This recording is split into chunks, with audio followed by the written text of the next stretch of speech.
bumababa ang bilang ng mga pamilyang Pilipinong nagugutom at naghihirap sa bansa. Ito ang lumabas sa tinatawag na Hunger Rate Survey sa Pilipinas. Patunay lamang ito sa pagsusumikap ng Marcos administration na mabigyan ng sapat na pagkain ang bawat pamilyang Pilipino.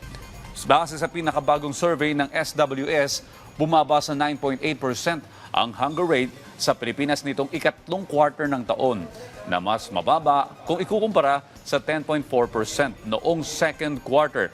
Kaugnay naman ng self-rated poverty sa bansa, sinabi ng Octa Research na bumaba rin ang datos dyan nitong third quarter ng taong ito, kumpara sa datos noong nakaraang quarter. Ayon kay House Speaker Martin Romualdez, ibig sabihin nito ay may magandang bunga ang mga intervention program ng administrasyon ni Pangulong Ferdinand R. Marcos Jr. at sa ngalan ng pamahalaan, tiniyak niyang patuloy silang magsisikap para sa ibayo pang maiangat ang buhay ng bawat Pilipino.